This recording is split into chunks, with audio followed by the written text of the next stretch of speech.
The Adventures of Sherlock Holmes by Sir Arthur Conan Doyle. Adventure 6. The Man with the Twisted Lip. Isa Whitney, brother of the late Elias Whitney, D.D., principal of the Theological College of St. George's, was much addicted to opium. The habit grew upon him, as I understand, from some foolish freak when he was at college. For having read De Quincey's description of his dreams and sensations, he had drenched his tobacco with laudanum in an attempt to produce the same effects. He found, as so many more have done, that the practice is easier to attain than to get rid of, and for many years he continued to be a slave to the drug, an object of mingled horror and pity to his friends and relatives. I can see him now, with yellow, pasty face, drooping lids, and pinpoint pupils, all huddled in a chair, the wreck and ruin of a noble man. One night, it was in June '89, there came a ring to my bell, about the hour when a man gives his first yawn and glances at the clock.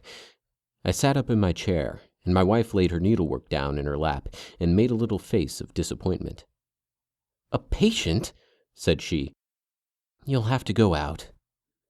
I groaned, for I was newly come back from a weary day. We heard the door open, a few hurried words, and then quick footsteps upon the linoleum. Our own door flew open, and a lady, clad in some dark-colored stuff, with a black veil, entered the room.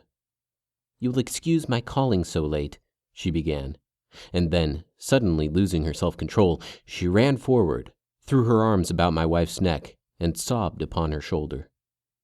"Oh, I'm in such trouble," she cried. "I do so want a little help." "Why," said my wife, pulling up her veil, "it is Kate Whitney. How you startled me, Kate. I had not an idea who you were when you came in." "I didn't know what to do, so I came straight to you." That was always the way. Folk who were in grief came to my wife like birds to a lighthouse. "It was very sweet of you to come. Now, you must have some wine and water, and sit here comfortably and tell us all about it. Or should you rather that I sent James off to bed?" "Oh, no. I want the doctor's advice and help, too. It's about Isa. He has not been home for 2 days. I'm so frightened about him." It was not the first time that she had spoken to us of her husband's trouble, to me as a doctor, to my wife as an old friend and school companion. We soothed and comforted her by such words as we could find. Did she know where her husband was? Was it possible that we could bring him back to her? It seems that it was. She had the surest information that of late he had, when the fit was on him, made use of an opium den in the farthest east of the city. Hitherto his orgies had been confined to 1 day, and he had come back, twitching and shattered, in the evening. But now the spell had been upon him 48 hours, and he lay there, doubtless among the dregs of the docks, breathing in the poison or sleeping off the effects. There he was to be found, she was sure of it, at the Bar of Gold in Upper Swandam Lane. But what was she to do? How could she, a young and timid woman, make her way into such a place and pluck her husband out from among the ruffians who surrounded him? There was the case, and of course there was but one way out of it. Might I not escort her to this place? And then, as a second thought, why should she come at all? I was Isa Whitney's medical advisor, and as such I had influence over him. I could manage it better if I were alone. I promised her on my word that I would send him home in a cab within 2 hours if he were indeed at the address which he had given me. And so in 10 minutes I had left my armchair and cheery sitting-room behind me, and was speeding eastward in a hansom on a strange errand, as it seemed to me at the time, though the future only could show how strange it was to be. But there was no great difficulty in the first stage of my adventure. Upper Swandam Lane is a vile alley lurking behind the high wharves which line the north side of the river to the east of London Bridge. Between a slop shop and a gin shop, approached by a steep flight of steps leading down to a black gap like the mouth of a cave, I found the den of which I was in search. Ordering my cab to wait, I passed down the steps, worn hollow in the center by the ceaseless tread of drunken feet, and by the light of a flickering oil lamp above the door, I found the latch and made my way into a long, low room, thick and heavy with the brown opium smoke, and terraced with wooden berths, like the forecastle of an emigrant ship. Through the gloom, one could dimly catch a glimpse of bodies lying in strange, fantastic poses, bowed shoulders, bent knees, heads thrown back, and chins pointing upward, with here and there a dark, lackluster eye turned upon the newcomer. Out of the black shadows there glimmered little red circles of light, now bright, now faint, as the burning poison waxed or waned in the bowls of the metal pipes. The most lay silent, but some muttered to themselves, and others talked together in a strange, low, monotonous voice, their conversation coming in gushes, and then suddenly tailing off into silence, each mumbling out his own thoughts and paying little heed to the words of his neighbor. At the farther end was a small brazier of burning charcoal, beside which, on a three-legged wooden stool, there sat a tall, thin old man, with his jaw resting upon his two fists, and his elbows upon his knees, staring into the fire. As I entered, a sallow Malay attendant had hurried up with a pipe for me and a supply of the drug, beckoning me to an empty berth. "Thank you, I have not come to stay," said I. "There is a friend of mine here, Mr. Isa Whitney, and I wish to speak with him." There was a movement and an exclamation from my right, and peering through the gloom, I saw Whitney, pale, haggard, and unkempt, staring out at me. "My God, it's Watson," said he. He was in a pitiable state of reaction, with every nerve in a twitter. "I say, Watson, what o'clock is it?" "Nearly 11. "Of what day?" "Of Friday, June 19th. "Good heavens! I thought it was Wednesday." "It is Wednesday. What do you want to frighten a chap for?" He sank his face into his arms and began to sob in a high treble key. "I tell you that it is Friday, man. Your wife has been waiting this 2 days for you. You should be ashamed of yourself." "So I am, but you've got mixed, Watson, for I've only been here a few hours. 3 pipes, 4 pipes, I forget how many, but I'll go home with you. I wouldn't frighten Kate. Poor little Kate. Give me your hand. Have you a cab?" "Yes, I have one waiting." "Then I shall go in it, but I must owe you something. Find what I owe, Watson. I am all of color. I can do nothing for myself." I walked down the narrow passage between the double row of sleepers, holding my breath to keep out the vile, stupefying fumes of the drug, and looking about for the manager. As I passed the tall man who sat by the brazier, I felt a sudden pluck at my skirt, and a low voice whispered, "Walk past me, and then look back at me." The words fell quite distinctly upon my ear. I glanced down. They could only have come from the old man at my side, and yet he sat now as absorbed as ever, very thin, very wrinkled, bent with age, an opium pipe dangling down from between his knees, as though it had dropped in sheer lassitude from his fingers. I took 2 steps forward and looked back. It took all my self-control to prevent me from breaking out in a cry of astonishment. He had turned his back so that none could see him but I. His form had filled out, his wrinkles were gone, the dull eyes had regained their fire, and there, sitting by the fire and grinning at my surprise, was none other than Sherlock Holmes. He made a slight motion to me to approach him, and instantly, as he turned his face half round to the company once more, subsided into a doddering, loose-lipped senility.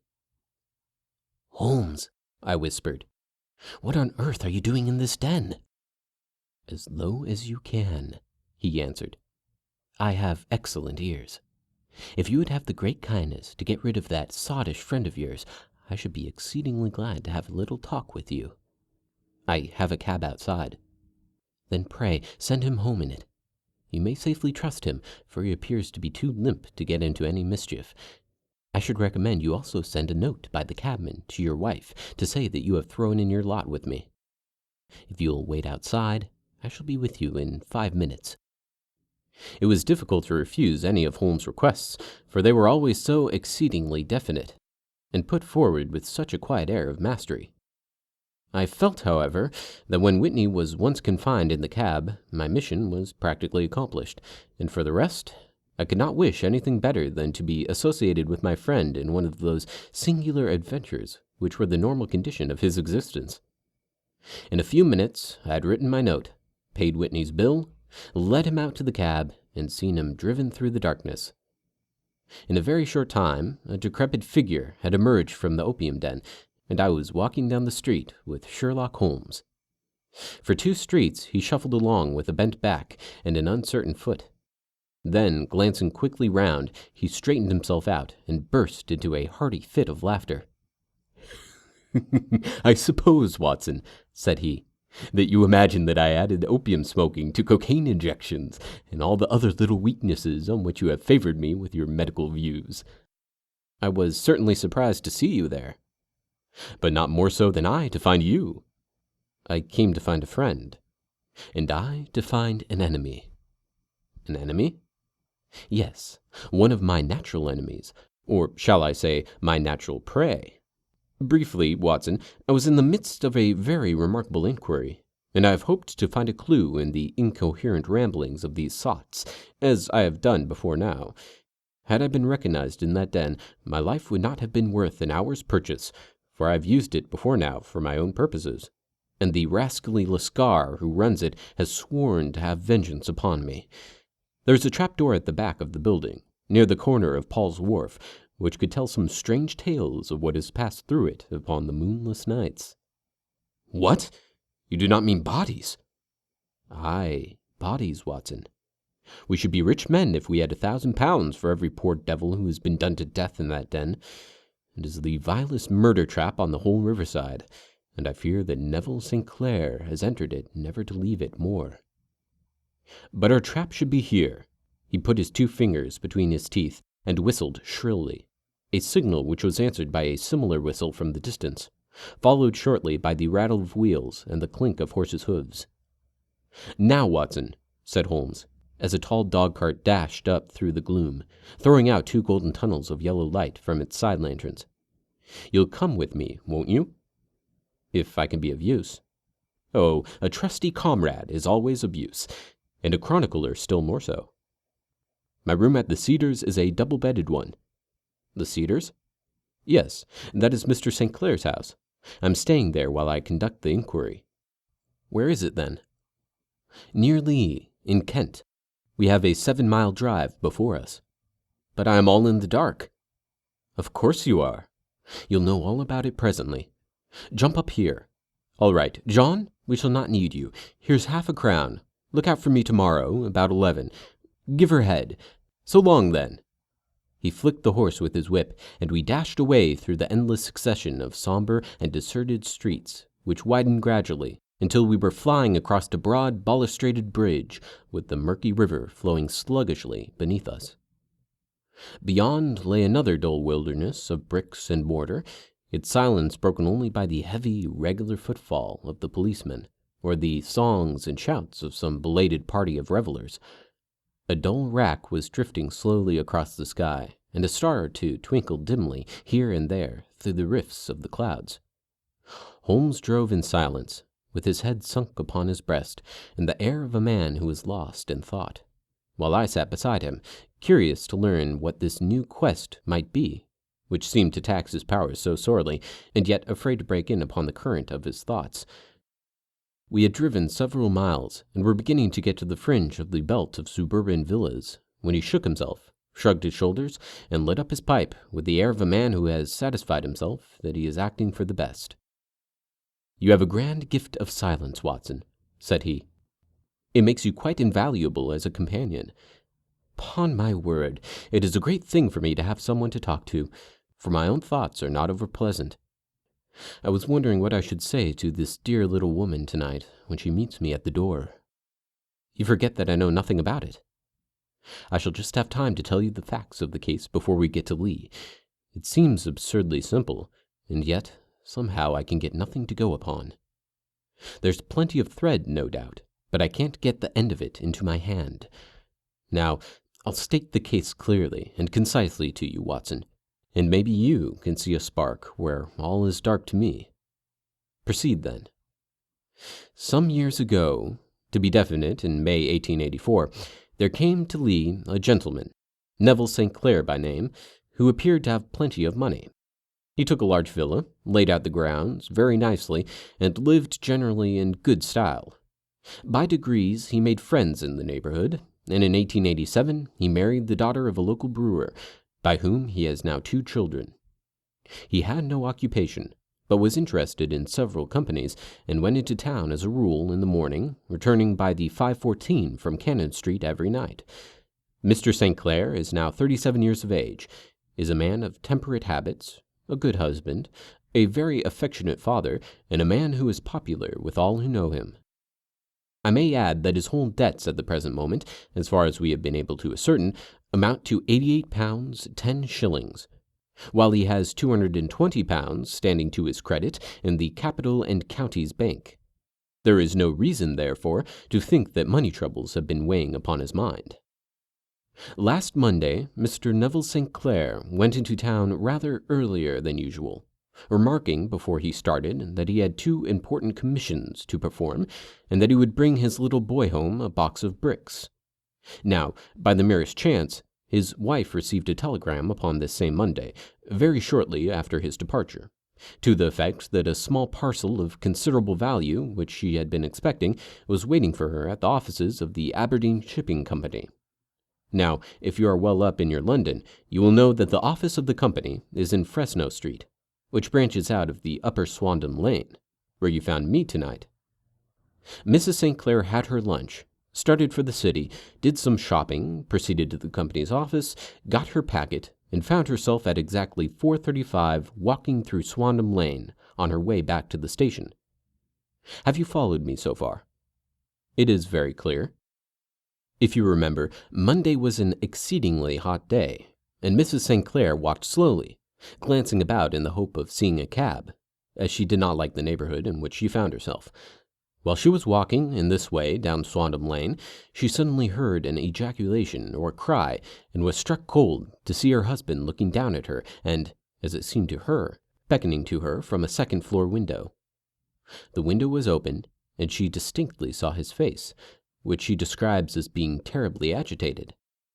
He waved his hands frantically to her, and then vanished from the window so suddenly that it seemed to her that he had been plucked back by some irresistible force from behind.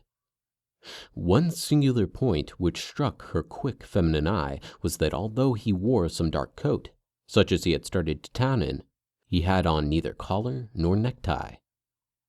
Convinced that something was amiss with him, she rushed down the steps, for the house was none other than the opium den in which you found me tonight, and running through the front room, she attempted to ascend the stairs, which led to the first floor. At the foot of the stairs, however, she met this Lascar scoundrel of whom I have spoken, who thrust her back, and, aided by a Dane, who acts as an assistant there, pushed her out into the street. Filled with the most maddening doubts and fears, she rushed down the lane, and, by rare good fortune, met in Fresno Street a number of constables with an inspector, all on their way to their beat. The inspector and 2 men accompanied her back, and in spite of the continued resistance of the proprietor, they made their way to the room in which Mr. St. Clair had last been seen. There was no sign of him there. In fact, in the whole of that floor there was no one to be found save a crippled wretch of hideous aspect, who, it seems, made his home there. Both he and the Lascar stoutly swore that no one else had been in the front room during the afternoon. So determined was their denial that the inspector was staggered, and had almost come to believe that Mrs. St. Clair had been deluded, when, with a cry, she sprang at a small deal box which lay upon the table, and tore the lid from it. Out there fell a cascade of children's bricks. It was the toy which he had promised to bring home. This discovery, and the evident confusion which the cripple showed, made the inspector realize that the matter was serious. The rooms were carefully examined, and results all pointed to an abominable crime. The front room was plainly furnished as a sitting room, and led into a small bedroom, which looked out upon the back of one of the wharves. Between the wharf and the bedroom window is a narrow strip, which is dry at low tide, but is covered at high tide with at least 4.5 feet of water. The front window was a broad one and opened from below. On examination, traces of blood were to be seen upon the window-sill, and several scattered drops were visible upon the wooden floor of the bedroom. Thrust away behind a curtain in the front room were all the clothes of Mr. Neville St. Clair, with the exception of his coat. His boots, his socks, his hat, and his watch, all were there. There were no signs of violence upon any of these garments, and there were no other traces of Mr. Neville St. Clair. Out of the window he must apparently have gone, for no other exit could be discovered, and the ominous bloodstains upon the sill gave little promise that he could save himself by swimming, for the tide was at its very highest at the moment of the tragedy. And now as to the villains who seemed to be immediately implicated in the matter. The Lascar was known to be a man of the vilest antecedents, but as by Mrs. St. Clair's story, he was known to have been at the foot of the stair within a very few seconds of her husband's appearance at the window. He could hardly have been more than an accessory to the crime. His defense was one of the absolute ignorance, and he protested that he had no knowledge as to the doings of Hugh Boone, his lodger, and that he could not account in any way for the presence of the missing gentleman's clothes. So much for the Lascar manager. Now for the sinister cripple who lives upon the second floor of the opium den, and who was certainly the last human being whose eyes rested upon Neville St. Clair. His name is Hugh Boone, and his hideous face is one which is familiar to every man who goes much to the city. He is a professional beggar, though in order to avoid the police regulations, he pretends to a small trade in wax vestas.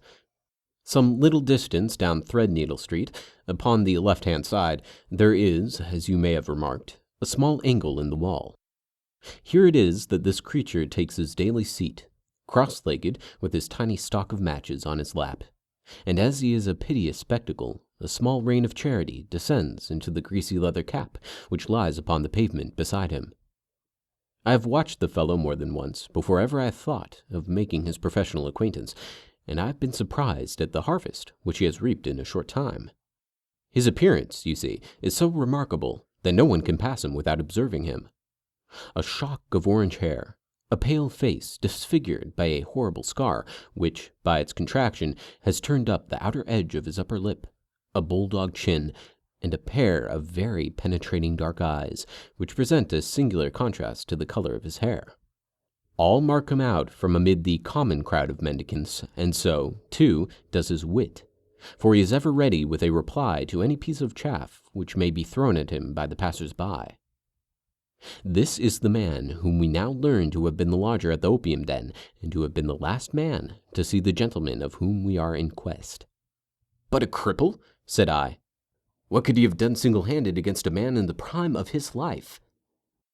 "He is a cripple in the sense that he walks with a limp, but in other respects he appears to be a powerful and well-nurtured man.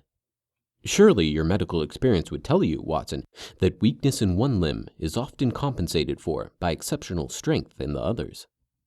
Pray, continue your narrative." "Mrs. St. Clair had fainted at the sight of the blood upon the window, and she was escorted home in a cab by the police, as her presence could be of no help to them in their investigations. Inspector Barton, who had charge of the case, made a very careful examination of the premises, but without finding anything which threw any light upon the matter. One mistake had been made in not arresting Boone instantly, as he was allowed some minutes during which he might have communicated with his friend the Lascar. But this fault was soon remedied, and he was seized and searched, without anything being found which could incriminate him. There were, it is true, some bloodstains upon his right shirt-sleeve, but he pointed to his ring finger, which had been cut near the nail, and explained that the bleeding came from there, adding that he had been to the window not long before, and that the stains which had been observed there came doubtless from the same source. He denied strenuously having ever seen Mr. Neville St. Clair, and swore that the presence of the clothes in his room was as much a mystery to him as to the police. As to Mrs. St. Clair's assertion that she had actually seen her husband at the window, he declared that she must have been either mad or dreaming. He was removed, loudly protesting, to the police station, while the inspector remained upon the premises in the hope that the ebbing tide might afford some fresh clue. And it did, though they hardly found upon the mud bank what they had feared to find. It was Neville St. Clair's coat, and not Neville St. Clair, which lay uncovered as the tide receded. And what do you think they found in the pockets? I cannot imagine. No, I don't think you would guess. Every pocket stuffed with pennies and halfpennies. 421 pennies and 270 halfpennies. It was no wonder that it had not been swept away by the tide. But a human body is a different matter. There is a fierce eddy between the wharf and the house. It seemed likely enough that the weighted coat had remained when the stripped body had been sucked away into the river. But I understand that all the other clothes were found in the room. Would the body be dressed in a coat alone? No, sir, but the facts might be met speciously enough. Suppose that this man Boone had thrust Neville St. Clair through the window. There is no human eye which could have seen the deed. What would he do then? It would of course instantly strike him that he must get rid of the telltale garments. He would seize the coat then, and be in the act of throwing it out, when it would occur to him that it would swim and not sink. He has little time, for he has heard the scuffle downstairs when the wife tried to force her way up, and perhaps he has already heard from his Lascar confederate that the police are hurrying up the street. There is not an instant to be lost. He rushes to some secret hoard where he has accumulated the fruits of his beggary, and he stuffs all the coins upon which he can lay his hands into the pockets to make sure of the coat's sinking. He throws it out, and would have done the same with the other garments had not he heard the rush of steps below, and only just had time to close the window when the police appeared. It certainly sounds feasible. Well, we will take it as a working hypothesis, for want of a better. Boone, as I have told you, was arrested and taken to the station, but it could not be shown that there had ever before been anything against him. He had for years been known as a professional beggar, but his life appeared to have been a very quiet and innocent one. There the matter stands at present. And the questions which have to be solved: what Neville St. Clair was doing in the opium den? What happened to him when there? Where is he now? And what Hugh Boone had to do with his disappearance, are all as far from a solution as ever. I confess that I cannot recall any case within my experience which looked at the first glance so simple and yet which presented such difficulties. While Sherlock Holmes had been detailing this singular series of events, we had been whirling through the outskirts of the great town until the last straggling houses had been left behind, and we rattled along with a country hedge upon either side of us. Just as he finished, however, we drove through 2 scattered villages, where a few lights still glimmered in the windows. "We are on the outskirts of Lee," said my companion. "We have touched on 3 English counties in our short drive, starting in Middlesex, passing over an angle of Surrey, and ending in Kent. See that light among the trees? That is the Cedars, and beside that lamp sits a woman whose anxious ears have already, I have little doubt, caught the clink of our horses' feet." "But why are you not conducting the case from Baker Street?" I asked. "Because there are many inquiries which must be made out here. Mrs. St. Clair has most kindly put 2 rooms at my disposal, and you may rest assured that she will have nothing but a welcome for my friend and colleague. I hate to meet her, Watson, when I have no news of her husband. Here we are.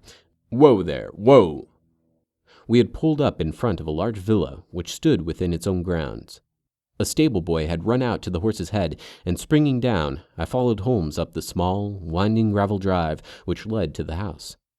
As we approached, the door flew open, and a little blonde woman stood in the opening, clad in some sort of light mousseline de soie, with a touch of fluffy pink chiffon on her neck and wrists. She stood with her figure outlined against the flood of light, one hand upon the door, one half raised in her eagerness, her body slightly bent, her head and face protruded, with eager eyes and parted lips, a standing question. "Well?" she cried. "Well?" And then, seeing that there were 2 of us, she gave a cry of hope, which sank into a groan as she saw that my companion shook his head and shrugged his shoulders. "No good news?" "None." "No bad?" "No." "Thank God for that. But come in. You must be weary, for you have had a long day." "This is my friend, Dr. Watson. He's been of most vital use to me in several of my cases, and a lucky chance has made it possible for me to bring him out and associate him with this investigation." "I'm delighted to see you," said she, pressing my hand warmly. "You will, I am sure, forgive anything that may be wanting in our arrangements, when you consider the blow which has come so suddenly upon us." "My dear madame," said I am an old campaigner, and if I were not, I can very well see that no apology is needed. If I can be of any assistance, either to you or to my friend here, I shall be indeed happy." "Now, Mr. Sherlock Holmes," said the lady, as we entered a well-lit dining room, upon the table of which a cold supper had been laid out, "I should very much like to ask you one or two plain questions, to which I beg that you will give a plain answer." "Certainly, madame." "Do not trouble about my feelings. I am not hysterical, nor given to fainting. I simply wish to hear your real opinion." "Upon what point?" "In your heart of hearts, do you think that Neville is alive?" Sherlock Holmes seemed to be embarrassed by the question. "Frankly now," she repeated, standing upon the rug and looking keenly down at him as he leaned back in a basket chair. "Frankly then, madame, I do not." "You think that he is dead?" "I do." "Murdered?" "I don't say that." "Perhaps. And on what day did he meet his death?" "On Monday." "Then perhaps, Mr. Holmes, you will be good enough to explain how it is that I have received a letter from him today." Sherlock Holmes sprang out of his chair as if he had been galvanized. "What?" he roared. "Yes, today." She stood smiling, holding up a little slip of paper in the air. "May I see it?" "Certainly." He snatched it from her in his eagerness, and smoothing it out upon the table, he drew over the lamp and examined it intently. I had left my chair and was gazing at it over his shoulder. The envelope was a very coarse one, and was stamped with the Gravesend postmark and with the date of that very day, or rather of the day before, for it was considerably after midnight. "Coarse writing," murmured Holmes. "Surely this is not your husband's writing, madame?" "No, but the enclosure is." "I perceive also that whoever addressed the envelope had to go and inquire as to the address." "How can you tell that?" "The name, you see, is in perfectly black ink, which has dried itself. The rest is of the grayish color, which shows that blotting paper has been used. If it had been written straight off and then blotted, none would be of a deep black shade. This man has written the name, and there has been a pause before he wrote the address, which can only mean that he was not familiar with it. It is, of course, a trifle, but there is nothing so important as trifles. Let us now see the letter. Ha! There has been an enclosure here." "Yes, that was a ring, his signet ring." "And you are sure that this is your husband's hand?" "One of his hands." "One?" "His hand when he wrote hurriedly. It was very unlike his usual writing, and yet I know it well." "Dearest, do not be frightened. All will come well. There is a huge error which it may take some time to rectify. Wait in patience. Neville." "Written in pencil upon the flyleaf of a book, octavo size, no watermark. Posted today in Gravesend by a man with a dirty thumb. Ha! And the flap has been gummed, if I am not very much in error, by a person who has been chewing tobacco. And you have no doubt that it is your husband's hand, madame?" "None. Neville wrote those words." "And they were posted today at Gravesend. Well, Mrs. St. Clair, the clouds lighten, though I should not venture to say that the danger is over." "But he must be alive, Mr. Holmes."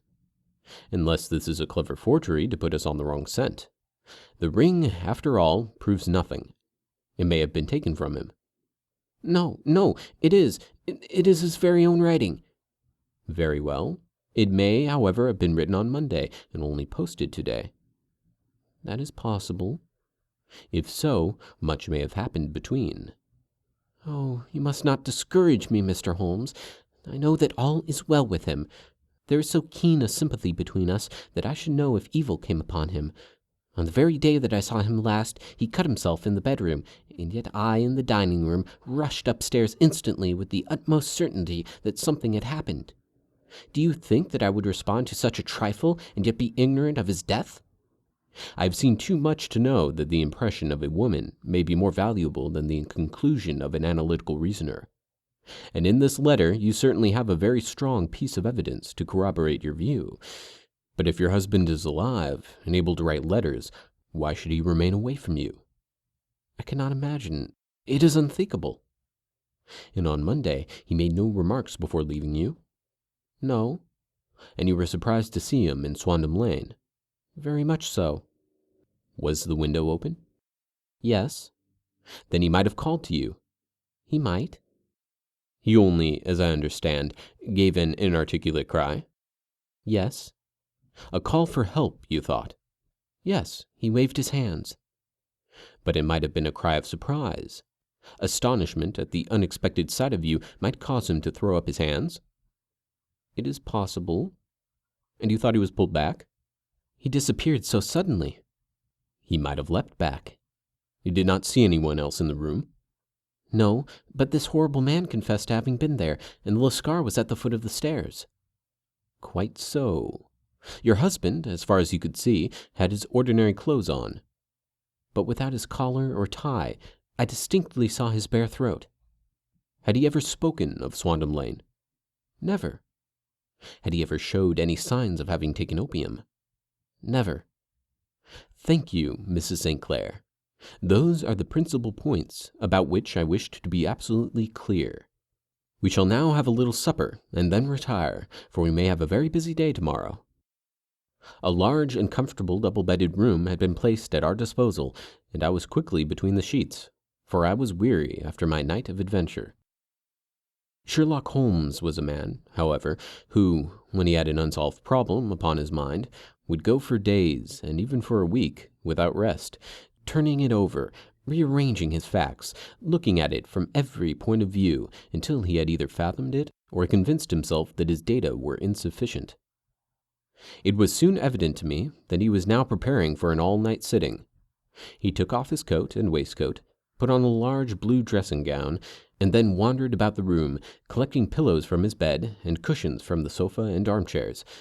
With these he constructed a sort of Eastern divan, upon which he perched himself cross-legged, with an ounce of shag tobacco and a box of matches laid out in front of him.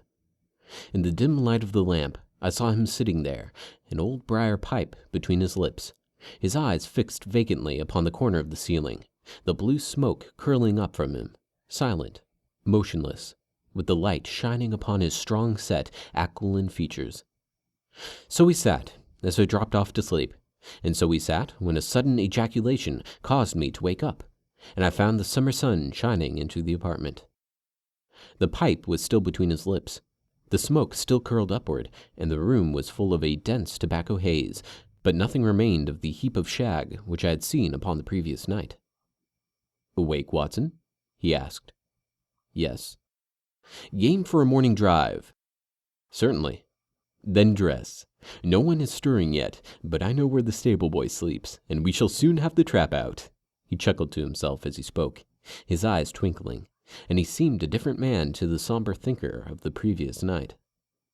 As I dressed, I glanced at my watch. It was no wonder that no one was stirring. It was 25 minutes past 4. I had hardly finished when Holmes returned with the news that the boy was putting in the horse. "I want to test a little theory of mine," said he, pulling on his boots.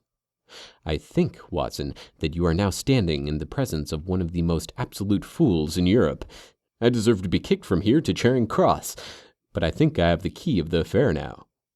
"And where is it?" I asked, smiling. "In the bathroom," he answered.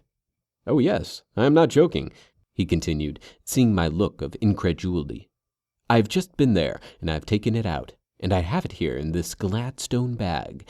Come on, my boy, and we shall see whether it will not fit the lock." We made our way downstairs as quietly as possible, and out into the bright morning sunshine.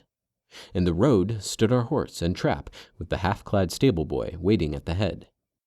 We both sprang in, and away we dashed down the London road. A few country carts were stirring, bearing in vegetables to the metropolis, but the lines of villas on either side were as silent and lifeless as some city in a dream. It had been, in some points, a singular case, said Holmes, flicking the horse on into a gallop. I confess that I have been as blind as a mole, but it is better to learn wisdom late than never to learn it at all. In the town, the earliest risers were just beginning to look sleepily from their windows as we drove through the streets of the Surrey side. Passing down the Waterloo Bridge Road, we crossed over the river, and dashing up Wellington Street, wheeled sharply to the right and found ourselves in Bow Street. Sherlock Holmes was well known to the force, and the two constables at the door saluted him. One of them held the horse's head, while the other led us in. "Who is on duty?" asked Holmes. "Inspector Bradstreet, sir." "Ah, Bradstreet, how are you?" A tall, stout official had come down the stone-flagged passage in a peaked cap and frogged jacket. "I wish to have a quiet word with you, Bradstreet." "Certainly, Mr. Holmes. Step into my room here." It was a small, office-like room with a huge ledger upon the table and a telephone projecting from the wall. The inspector sat down at his desk. "What can I do for you, Mr. Holmes?" "I called about that beggar man, Boone, the one who was charged with being concerned in the disappearance of Mr. Neville St. Clair of Lee." "Yes, he was brought up and remanded for further inquiries." "So I heard. You have him here?" "In the cells." "Is he quiet?" "Oh, he gives us no trouble, but he is a dirty scoundrel." "Dirty?" "Yes, it is all we can do to make him wash his hands, and his face is as black as a tinker's. Well, once his case has been settled, he will have a regular prison bath, and I think, if you saw him, you would agree with me that he needed it." "I should like to see him very much." "Would you? That is easily done. Come this way. You can leave your bag." "No, I think I'll take it." "Very good. Come this way, if you please." He led us down a passage, opened a barred door, passed down a winding stair, and brought us to a whitewashed corridor with a line of doors on each side. "The third on the right is his," said the inspector. "Here it is." He quietly shot back a panel in the upper part of the door and glanced through. "He is asleep," said he. "You can see him very well." We both put our eyes to the grating. The prisoner lay with his face towards us in a very deep sleep, breathing slowly and heavily. He was a middle-sized man, coarsely clad as became his calling, with a colored shirt protruding through the rent in his tattered coat. He was, as the inspector had said, extremely dirty, but the grime which covered his face could not conceal his repulsive ugliness. A broad weal from an old scar ran right across it from eye to chin, and by its contraction had turned up one side of the upper lip, so that the 3 teeth were exposed in a perpetual snarl. A shock of very bright red hair grew over his eyes and forehead. "He's a beauty, isn't he?" said the inspector. "He certainly needs a wash," remarked Holmes. "I had an idea that he might, and I took the liberty of bringing the tools with me." He opened the Gladstone bag as he spoke, and took out, to my astonishment, a very large bath sponge. "You are a funny one," chuckled the inspector. "Now, if you will have the great goodness to open that door very quietly, we will soon make him cut a much more respectable figure." "Well, I don't know why not," said the inspector. "He doesn't look a credit to the Bow Street cells, does he?" He slipped his key into the lock, and we all very quietly entered the cell. The sleeper half turned and then settled down once more into a deep slumber. Holmes stooped to the water jug, moistened his sponge, and then rubbed it twice vigorously across and down the prisoner's face.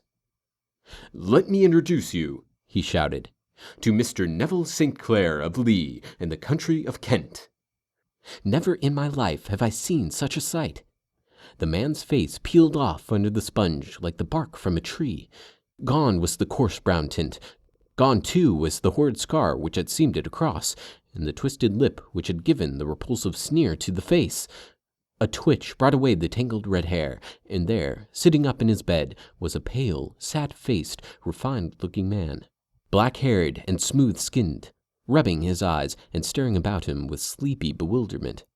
Then, suddenly realizing the exposure, he broke into a scream and threw himself down with his face to the pillow. "Great heavens!" cried the inspector. "It is indeed the missing man. I know him from the photograph." The prisoner turned with the reckless air of a man who abandons himself to his destiny. "Be it so," said he. "And pray, what am I charged with?" "With making away with Mr. Neville Saint." "Oh, come, you can't be charged with that unless they make a case of attempted suicide of it," said the inspector with a grin. "Well, I have been 27 years in the force, but this really takes the cake." "If I am Mr. Neville St. Clair, then it is obvious that no crime has been committed, and that, therefore, I am illegally detained." "No crime, but a very great error has been committed," said Holmes. "You would have done better to have trusted your wife." "It was not the wife, it was the children," groaned the prisoner. "God help me, I would not have them ashamed of their father. My God, what an exposure! What can I do?" Sherlock Holmes sat down beside him on the couch and patted him kindly on the shoulder. "If you leave it to a court of law to clear the matter up," said he, "of course you can hardly avoid publicity. On the other hand, if you convince the police authorities that there is no possible case against you, I do not know that there is any reason that the details should find their way into the papers. Inspector Bradstreet would, I am sure, make notes upon anything which you might tell us and submit it to the proper authorities. The case would then never go to court at all." "God bless you!" cried the prisoner passionately. "I would have endured imprisonment, aye, even execution, rather than have left my miserable secret as a family blot to my children. You are the first who has ever heard my story. My father was a schoolmaster in Chesterfield, where I received an excellent education. I traveled in my youth, took to the stage, and finally became a reporter on an evening paper in London. One day, my editor wished to have a series of articles upon begging in the metropolis, and I volunteered to supply them. There was the point from which all my adventures started. It was only by trying begging as an amateur that I could get the facts upon which to base my articles. When an actor, I had, of course, learned all the secrets of making up, and had been famous in the green room for my skill. I took advantage now of my attainments. I painted my face, and to make myself as pitiable as possible, I made a good scar and fixed one side of my upper lip in a twist by the aid of a small slip of flesh-colored plaster. Then, with a red head of hair and an appropriate dress, I took my station in the business part of the city, ostensibly as a match-seller, but really as a beggar.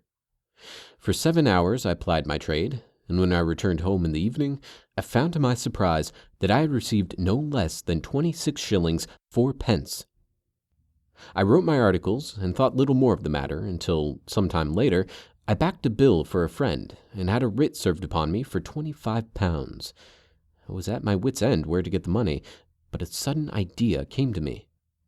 I begged a fortnight's grace from the creditors, asked for a holiday from my employers, and spent the time in begging in the city under my disguise. In 10 days I had the money and had paid the debt. Well, you can imagine how hard it was to settle down to arduous work at £2 a week when I knew that I could earn as much in a day by smearing my face with a little paint, laying my cap on the ground, and sitting still. It was a long fight between my pride and the money, but the dollars won at last, and I threw up reporting and sat day after day in the corner which I had first chosen, inspiring pity by my ghastly face and filling my pockets with coppers. Only one man knew my secret. He was the keeper of a low den in which I used to lodge in Swandam Lane, where I could every morning emerge as a squalid beggar and in the evenings transform myself into a well-dressed man about town. This fellow, a Lascar, was well paid by me for his rooms, so that I knew that my secret was safe in his possession. Well, very soon I found that I was saving considerable sums of money. I do not mean that any beggar in the streets of London could earn £700 a year, which is less than my average takings, but I had exceptional advantages in my power of making up, and also in a facility of repartee, which improved by practice and made me quite a recognized character in the city. All day a stream of pennies, varied by silver, poured in upon me, and it was a very bad day in which I failed to take £2. As I grew richer, I grew more ambitious, took a house in the country, and eventually married, without anyone having a suspicion as to my real occupation. My dear wife knew that I had business in the city. She little knew what. Last Monday, I had finished for the day and was dressing in my room above the opium den when I looked out of my window and saw, to my horror and astonishment, that my wife was standing in the street, with her eyes fixed full upon me. I gave a cry of surprise, threw up my arms to cover my face, and rushing to my confidant, the Lascar, entreated him to prevent anyone from coming up to me. I heard her voice downstairs, but I knew that she could not ascend. Swiftly I threw off my clothes, pulled on those of a beggar, and put on my pigments and wig. Even a wife's eye could not pierce so complete a disguise. But then it occurred to me that there might be a search in the room, and that the clothes might betray me. I threw open the window, reopening, by my violence, a small cut which I had inflicted upon myself in the bedroom that morning. Then I seized my coat, which was weighted by the coppers which I had just transferred to it from the leather bag in which I carried my takings. I hurled it out of the window, and it disappeared into the Thames. The other clothes would have followed, but at that moment there was a rush of constables up the stair, and a few minutes after I found, rather I confess, to my relief, that instead of being identified as Mr. Neville St. Clair, I was arrested as his murderer. I do not know that there is anything else for me to explain. I was determined to preserve my disguise as long as possible, and hence my preference for a dirty face. Knowing that my wife would be terribly anxious, I slipped off my ring and confided it to the Lascar at a moment when no constable was watching me, together with a hurried scrawl, telling her that she had no cause to fear. "That note only reached her yesterday," said Holmes. "Good God! What a week she must have spent!" "The police have watched this Lascar," said Inspector Bradstreet, "and I can quite understand that he might find it difficult to post a letter unobserved. Probably he handed it to some sailor customer of his, who forgot all about it for some days." "That was it," said Holmes, nodding approvingly. "I have no doubt of it. But have you ever been prosecuted for begging?" "Many times. But what was a fine to me?" "It must stop here, however," said Bradstreet. "If the police are to hush this thing up, there must be no more of Hugh Boone." "I have sworn it by the most solemn oaths which a man can take." "In that case, I think that it is probable that no further steps must be taken. But if you are found again, then all must come out. I am sure, Mr. Holmes, that we are very much indebted to you for having cleared this matter up. I wish I knew how to reach your results." "I reached this one," said my friend, "by sitting upon 5 pillows and consuming an ounce of shag. I think, Watson, that if we drive to Baker Street, we shall just be in time for breakfast."